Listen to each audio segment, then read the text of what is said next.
Pittsburgh Steelers, kind of an inconsistent year. I think we all saw them dominating, sort of having a gilded rise to a 13-3 season. That didn't happen, but they still won the division. They still seem to be firing on all cylinders with their offense, and I think there's been a lot of questions at different parts of the year with that. Best win this year, Chiefs 43-14 in Week 4. We now don't remember the Wentz wagon, but it was once a 3 to the Wentz wagon.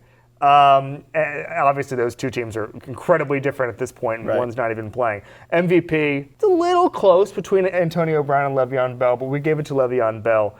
Guys, the Pittsburgh Steelers could be going streaking. Yeah, exactly. That's my thoughts exactly. If they're going streaking, and it will look like that, why is it happening, Robert Mays? I think it's those playmakers on offense. I know that the offense has been inconsistent, but you just see it in flashes. Those last 2 drives against the Ravens, for me, if you just get the ball in the hands of Bell and Brown, it just feels like they're a threat to score 30 every single week, and I'm not sure that there are that many defenses left in the AFC who can slow them down. That trio is one of the most dangerous in the NFL, but I think the other thing that you have to take into account with the Steelers is they're a pretty balanced team. Yep. I think that they just have enough playmakers on that defense to contend with some of the better offenses in the AFC. And right now, like we talked about, there aren't that many great offenses in that field right now. Okay, maybe they won't go streaking. I've made a huge mistake. Okay, if they're not going streaking, Danny Kelly, why? The thing that could hold them back for me is if Ben shows up and has a terrible game. 2 big things for me at this point in the year for them. 1, they get Bud Dupree back, and that's been a quiet addition. He's been great. Huge. Losing Cam Hayward and then getting Dupree back has made a huge difference.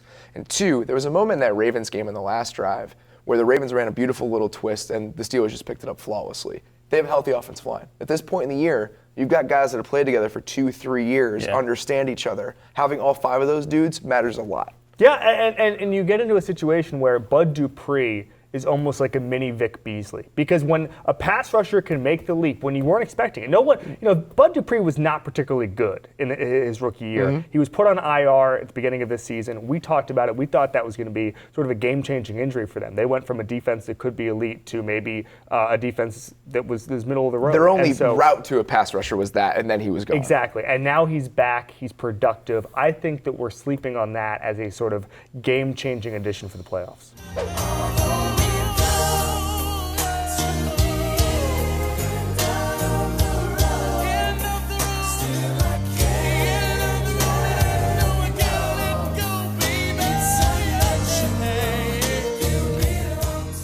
If it is the end of the road, when is it going to happen? I've got them losing in the championship round. I just think that they're good enough to beat some of these teams that are missing their quarterbacks. I don't see them getting past the Patriots, though. Even if they do sneak by the Chiefs, I have a hard time seeing them beating the Patriots the way New England is playing right now. Yeah, I had them losing to the Patriots, too. If they're going to have to go through KC, I think that they're the type of team that can win in that atmosphere, like cold, loud. I think that they're, battle-tested enough to do that. Quiet Achilles heel for the Chiefs is that their run defense has not been good all season. Right. Now they're without Derek Johnson. It feels like if the Steelers wanted to lean on Le'Veon Bell all game, Kansas City's a team where they could do that.